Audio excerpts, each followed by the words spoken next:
Welcome to Elevated Voices Podcast, where we value using our voice collectively to explore life challenges, including mental health, addiction, trauma, and ways to heal. With our voice, we empower, encourage, and transform lives. I'm your host, Dysheka Bibbs, a certified trauma-focused therapist, licensed clinical social worker, and licensed certified addiction specialist. As you listen, ask questions, and enjoy the show, remember this podcast is not a substitute for a therapeutic relationship with a licensed mental health professional. As we embark on this journey together, let's elevate our voice to echo the sound for the voiceless. Welcome. Today's guest is who I classify as a warrior. She has 17 years of experience in the counseling arena. She is the proud owner of Donna White Counseling and Consulting. She is a licensed professional counselor, a licensed professional counselor supervisor, a licensed addiction counselor, and a certified clinical supervisor. She has been a criminal justice advocate for many years.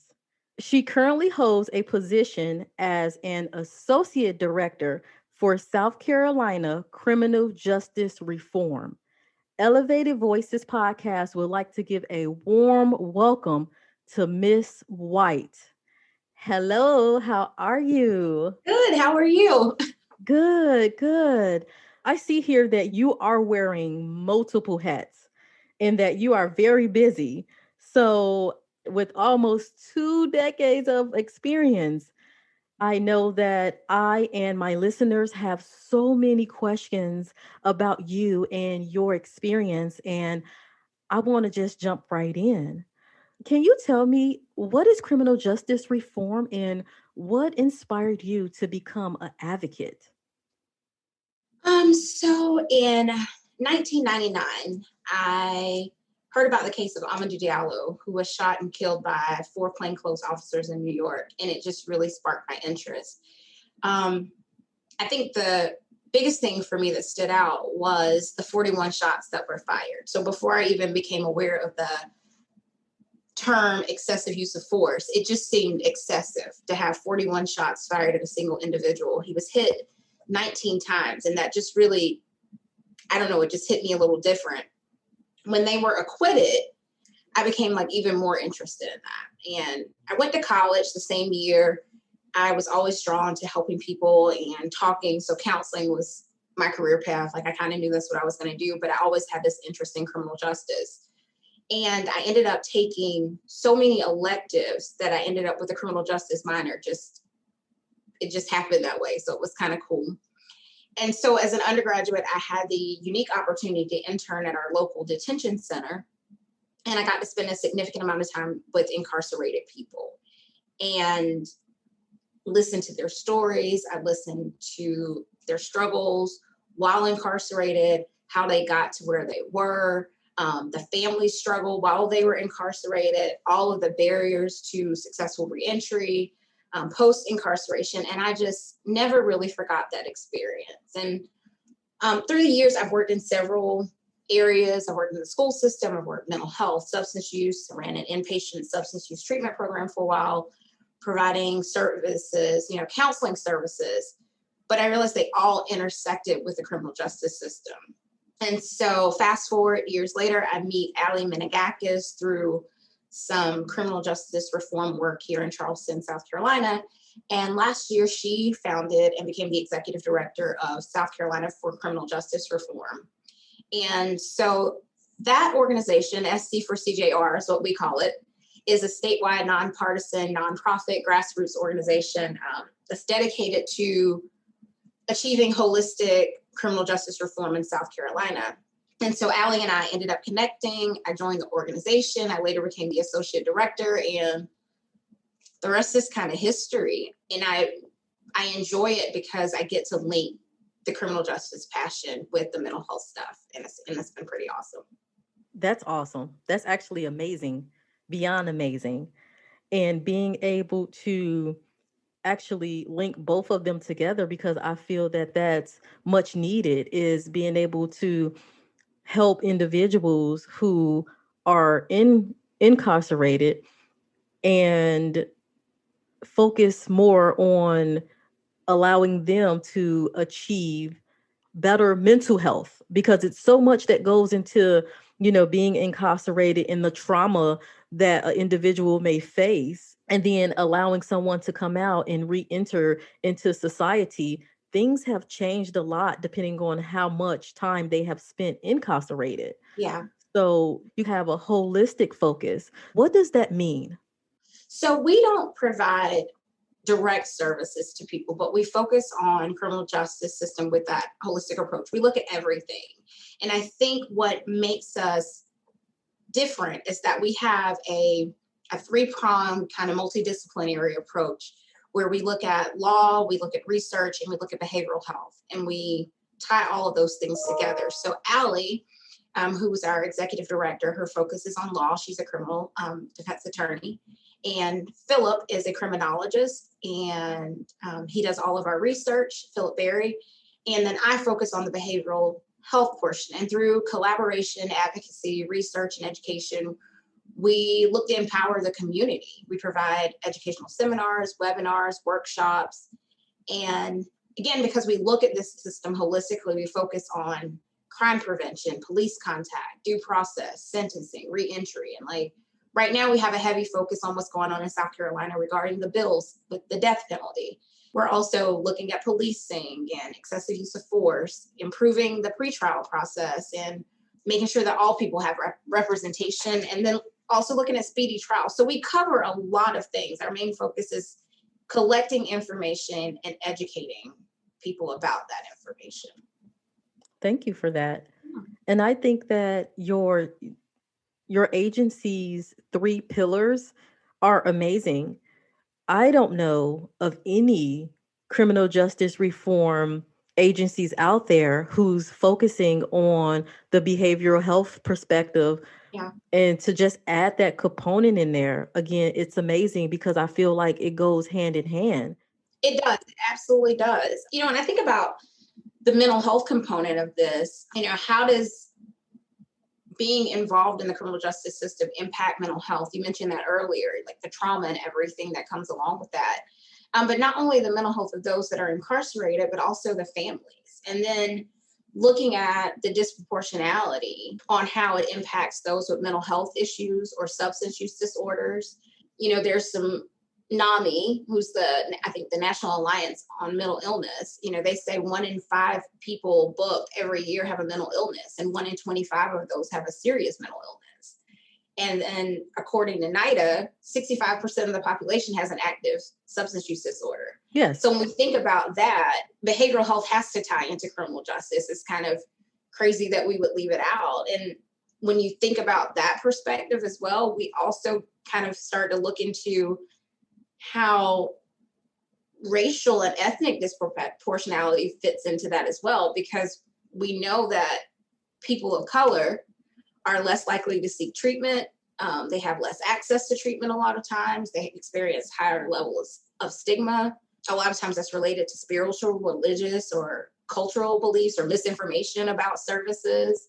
Because, we've heard it before. Black people don't go to therapy. Like, we pray about it. We pray about it. We tell Jesus all about our troubles, but I like to tell people Jesus and therapy goes a long way together. Like, we can combine everything and work at it, holistically. But, there's underrepresentation in the service population and in the provider population, rather. So, like, there are not a lot of therapists that look like us sometimes. And so when you think about low rates of health insurance and coverage for people, sometimes there's language barriers in the communities of people of color. So when you think about that, it's kind of hard to think that we would not put all of this together, because it needs to be. Yeah. And you raised 2 awesome, amazing points. Mental health does go hand in hand. That was one great point that you made. And to be honest, our criminal justice system has failed us, period. So when they are arrested for many, many years, there was no psychiatric assessment prior to them being arrested, prior to them being booked. And so it's like, well, if you're talking to this person and if you feel that this person is under the influence or this person may seem crazy, people, we use that word a lot because sometimes we for the lack of education, we don't know. And we always talk about crazy. And so if you feel like somebody is crazy, then why not put something in place to help those individuals who are different, who may struggle? And again, our criminal justice system has failed, us as American people. And then your second point of the racial and ethnicity disparities in the criminal justice system, there's no secret there. It's almost like it's a taboo topic of talking about it, and we just want to sweep it under the rug. But when is that going to stop? Yeah. And so when we think about criminal justice reform, you talk about policing, you talk about sentencing, reentry, and then this proportion of the drug policy is a major contributor to the ethnicity and the racial disparities that we see in our criminal justice system. So, how do you all handle that? How do you all work to bring awareness to all of these discrepancies that we as American people face? Yeah. I think it kind of goes back to that three-prong approach with the law, the research, and the behavioral health, and the big educational component that we do. So, how do we look at it? Well, we look at it from the law side. So we have that person that looks at the policies, the legislature, all of those things. So, in addition to the three of us, we have a host of undergraduate interns and law school interns and volunteers and community members that participate. So we look at it from that law perspective, like what policies, what legislature, what bills are, out there right now? What can we look at from that area? And then from the research perspective, we're gathering that data. Like, what does it look like? What does it look like over the years? And then from the behavioral health, again, looking into that piece, but putting it all together and just providing that education to the community. Because very rarely do you get digestible information, because we can talk about law, but if you're not a law person, I'm not a law person. I mean, this is criminal justice reform is what I enjoy, but I don't know a lot about laws and policy. I'm learning it, as part of this process. But if somebody says, well, Bill 2,849 just passed, I don't know what that is. Like, I have to do some research and I have to look it up. So the great thing about our organization is that we pull all that information together and we put it in digestible formats to give to the community. And so through education and awareness, people can know what's happening.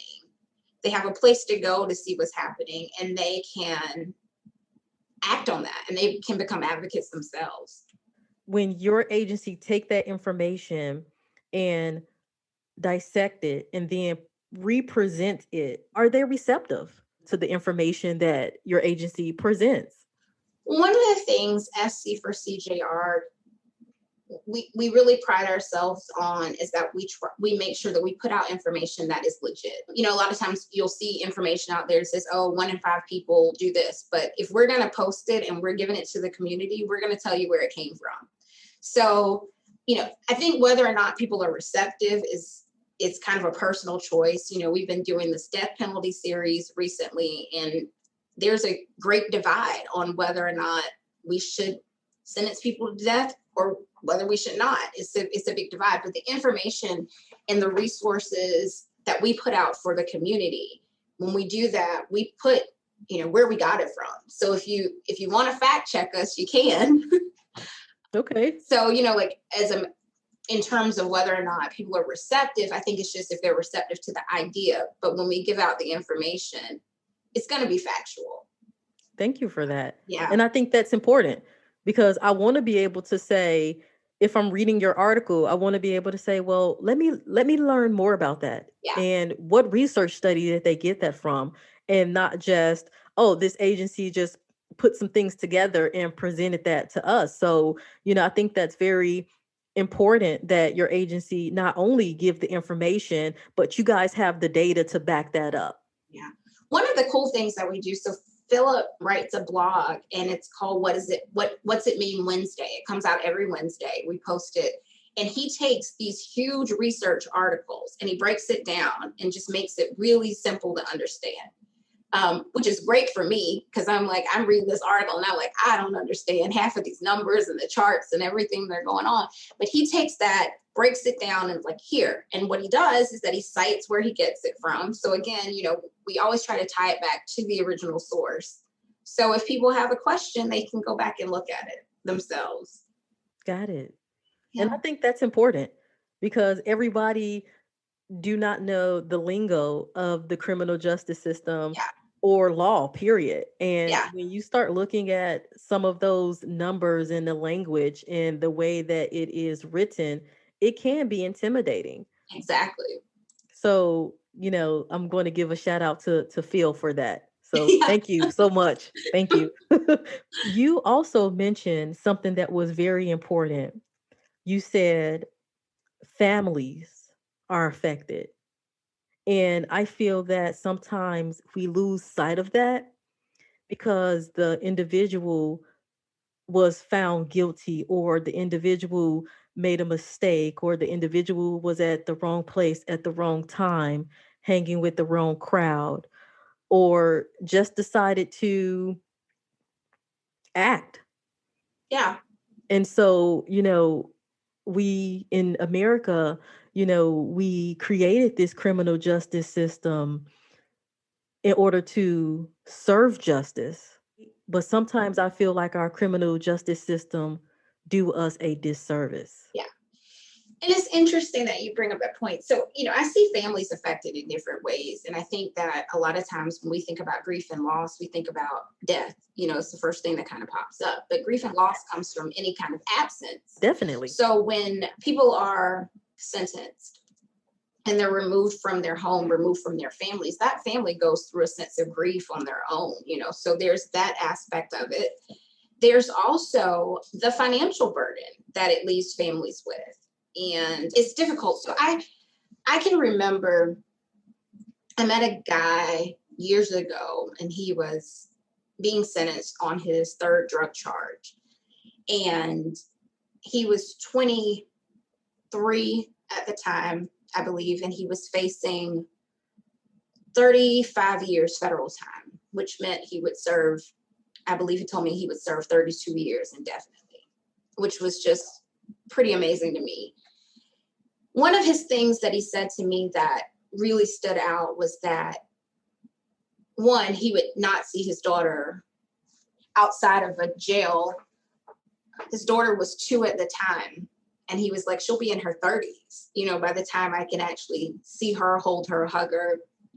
But he shared his story of how he got to where he was. And it was just crazy because he was a kid who wanted to support his family because they didn't have a lot. So he started selling drugs as, means to generate a little more income. Well, when he went to jail and he got out, he quickly realized there was not a way for him to really make money. He had not completed school. He didn't really have a trade. He didn't really have a lot of things and just struggled to get reintegrated into society. So every time he felt like he tried to do something positive, it didn't work out. He just went back to what he knew. And he admitted, that wasn't the best decision. But he's also like, well, how do you take care of a family? Right. When you don't have a lot of means to do so. Right. And so I'm not saying that, his decision was the best. He didn't say his decision was the best, but he was the sole financial provider for that family. And so when he was incarcerated, the family struggled. I mean, his daughter was left without a dad, and so when I think about the family impact, that family has to readjust their entire life as well. And so there's a mental health component with that. And when we talk about services and the availability of services to people, I'm always looking at what does reentry look like for incarcerated people, but also what does family services look like for people when their loved ones are incarcerated? And I think that needs to be a focus. I think that's something we have to look into. Thank you for bringing that up. And it's much needed but we're not talking about that. So it's like, because my loved one was found guilty, the family is also found guilty, Mm-hmm. right? And it's almost like a double-edged sword. We are not winning. We can't win on either side. No. So you mentioned reentry. And so if I had a magic wand, I would wave that magic wand and create a program for our inmates to get them back into the workforce, get them back into society. And we don't do that. So if you want someone to succeed, if you're telling, for example, the gentleman in your situation, I'm going to give you this time, you're going to serve your time for your crime, but you're not going to allow him or give him any skills that he can use when he re-enter into society, the likelihood that he's going to reoffend again is high, because Exactly. that's all he know is making money the fast way, and he has to provide for his family. Yeah. And you said it yourself. He didn't say one time that what he did was right. He know that what he did wasn't right. It's almost like survival of the fittest.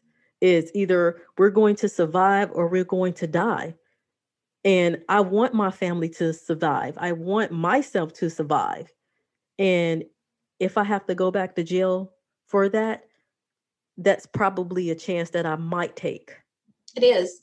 And it's, when you were talking about skills, even if people are able to get skills within the system while they're incarcerated, we still have to do a better job of connecting them once they're out. Because I can teach you all kinds of things while you're incarcerated, but if at the time when you're ready to be released, if all I give you is a bus pass and say good luck, I haven't really helped. No. So I look at things like reentry programs. What are the availability of those? Where can we, or how can we start reallocating more funding to programs like that? We spend so much money in different areas, but how can we reallocate those funds in programs that would be beneficial to reduce recidivism? Or if we put programs in place that may keep people from entering the criminal justice system from the beginning. Yes. Which is, it's kind of like, hey, wouldn't that be a wonderful idea? Yeah. When we look at the communities, we always talk about our high crime rate areas or our hot spots. When we look at those communities, again, it's not a secret that a lot of times those communities, when we talk about gang violence, we're looking at Black and brown communities, right? Yes. But if we also look at those same communities, those communities lack funding and programs and resources. So what if we were able to put those things in those communities to give people different options? You're right. I think that would be amazing. But I'm going to play devil's advocate for 1 minute. Mhm. I don't think that the system is designed for that. I think our system is designed for failure. Yeah. And I think that, especially now with a lot of prisons going private, they look at us, meaning brown people, meaning Black people, people of color, as a dollar sign.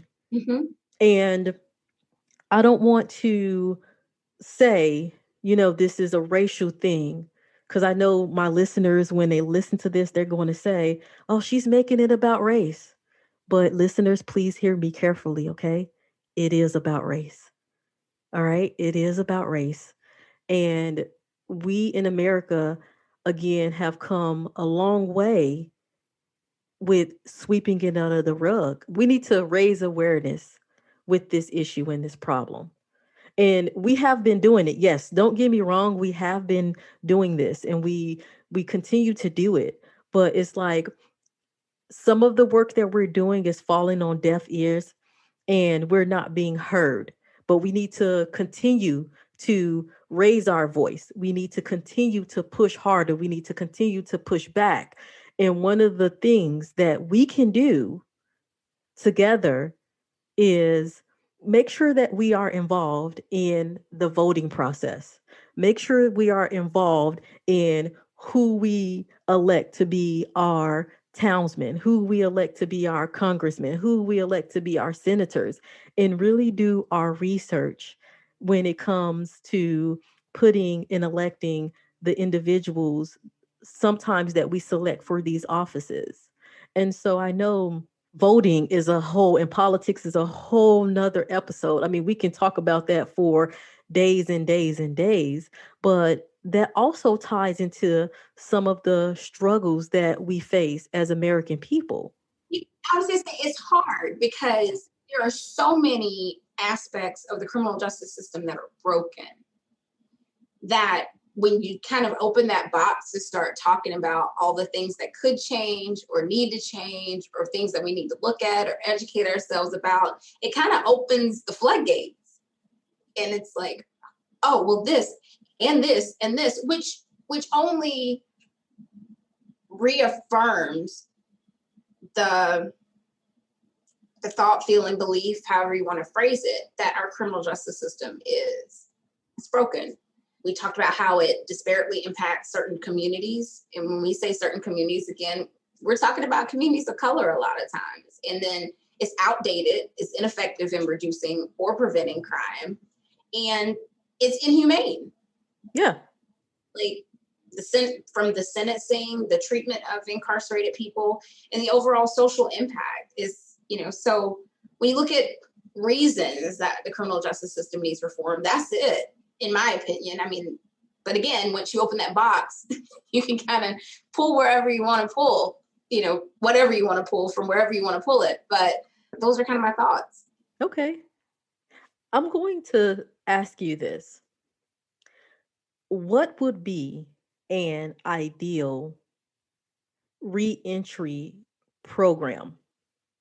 Oh, if I had you said a magic wand earlier, so you made me think about that. If I had a magic wand and I could make an ideal reentry program, I think it again would have to have that holistic approach. I would love to see something that included reintegrating family, getting family systems back together. Clearly, I'm an advocate for counseling and therapy.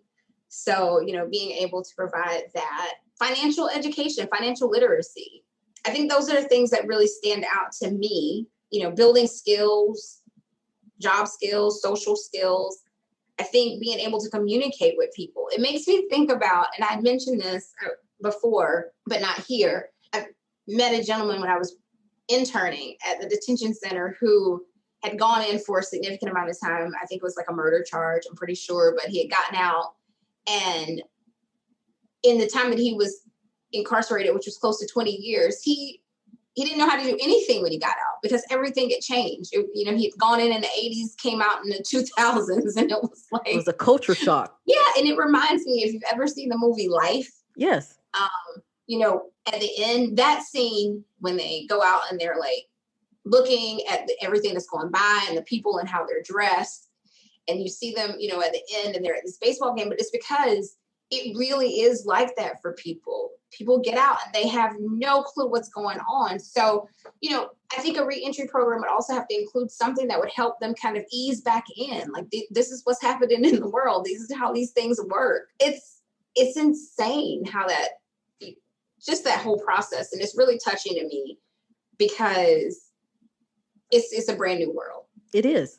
And one thing that you mentioned was therapy. Mm-hmm. And therapy, it is still have that stigma behind it.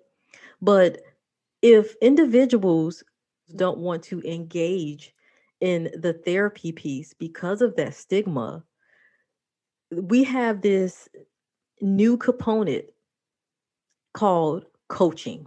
Mm-hmm. Their job is unique to the point where you still can get the help that you need without the whole therapeutic component to it. Yes. And a lot of people prefer to do life coaching or have a life coach. Mm-hmm. So, it doesn't necessarily have to be you need a therapist, let's put you in counseling, but there are other alternatives out there.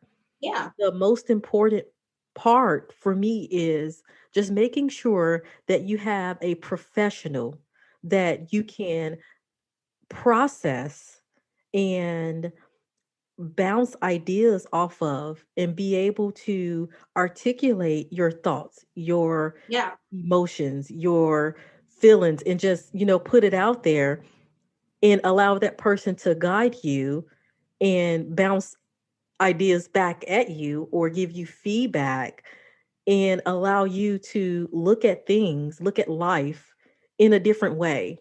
Yeah. And even sometimes, push you to a healthy point of getting outside of your comfort zone. Because I think that so many of us are afraid Mm-hmm. to be outside of our comfort zone, but more so, we only know what we know, right? We only know what we know, and that is our safety net.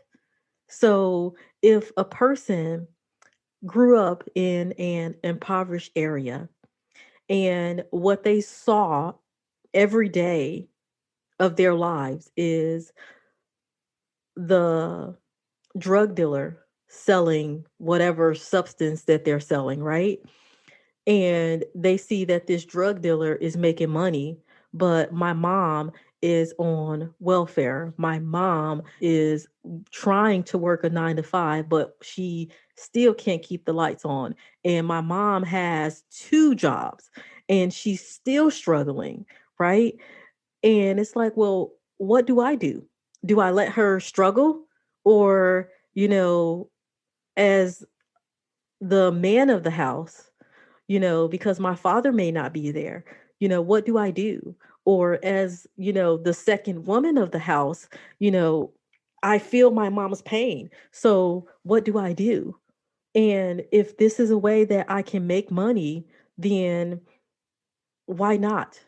Right? Yeah. So again, going back to is survival of the fittest. Mm-hmm. And sometimes I know that it was a discussion that hip hop, that rap music is doing the American people, especially us people of color, a disservice because they are rapping about things that individuals wish they had. And sometimes these individuals are going into the world and enacting on what they hear. Mm-hmm. And so I know that it was a big conversation about that. And Yeah. so I say that I disagree because if you're already living that way, you Yeah. know, it doesn't matter what this rapper says and what they show in the video and what they express in their lyrics. Because believe it or not, them writing is a form of therapy for themselves. Mm-hmm. And that's one way to express, you know, Absolutely. I think that when I heard you say that, it also made me think that I guess people will have their own perspective on rappers and how their music influences people. But I'm not really sure if they're doing the disservice or if we're doing a disservice to our own communities. You were talking about the availability of coaches, and because of this, well, not because of, but there's a stigma related to therapy, but there are also coaches, there's mentor programs. And I just don't think we expose ourselves to enough of those. We don't talk about them enough. If we had more mentors in communities for adolescents, we could keep them out of juvenile detention centers. So music can play all day and they can hear whatever they want to hear. But if we had strong supports within our community, they may not be as easily influenced. And I say may not because I can't speak for everyone, but I definitely think we could reduce some of that. I love the idea of coaches. I love the idea of mentors. And I also love the idea of reducing stigma. We have to stop talking about mental health as if it's bad. yes. We have to stop telling each other that you'll be okay just because Like, oh, you'll get over it. You're strong. You're a strong person. We have to stop doing that. We have to check in. We have to ask if you're okay. We have to say, get help. And whether that help is a therapist, whether it's a coach, whether it's a mentor, we have to say to people, like, go get some help. I always tell people, get help before you need help. If you think about therapy, coaching, mentorship, if you get it before you need it, it's okay. Yeah. You don't have to wait for life to fall apart or for some horrible event to happen to reach out to someone. And we need to encourage each other to reach out to other people. We see somebody struggling, we need to say, hey girl, you need to go talk to somebody about that. You might want to go talk to somebody. Yeah.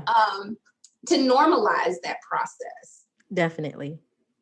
And I think that we don't do enough normalizing, and we don't do enough of supporting one another. And it goes back to what you said, finances. Because while you're speaking, I grew up in Chicago. Of course, Chicago is a very urban area, but you're in South Carolina that's very rural. So, what about those places who, in the beginning, they don't have the resources, period?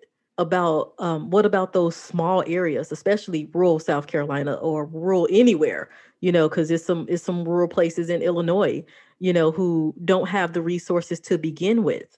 And they may need that mentor program. They may need that coach, but the education is not there. Or the education is there, but they decide to relocate because the money isn't there. Yeah. And so, it's like this cycle, right? It's like this cycle. So education, family, lack of funding in the community or access to those funds, right? And then going off to college or, taking up a trade. And then, it's like this never ending cycle, and it's something missing. Yeah. Well, not just something, it's many things that's missing. So let me correct myself. Many things that's missing. So, it's very interesting. Lancaster, South Carolina has an amazing program which teaches African American young men how to be men. Mm-hmm. And how to present yourself when you are interviewing for a job, the skills that you may need for this job, and also just helping them build a strong platform to become businessmen. Yeah. How amazing would it be to have that type of program in every community? And granted, you wouldn't reach all youth. You couldn't reach everyone.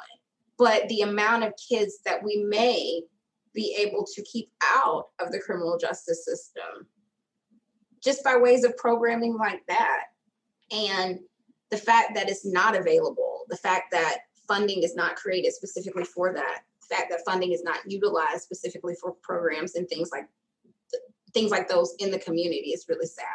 It is.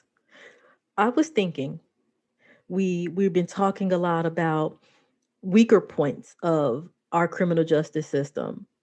And we also talked about the programs that's out there, the agencies that's out there, like, South Carolina for criminal justice. What do you feel is the most effective area of the criminal justice reform?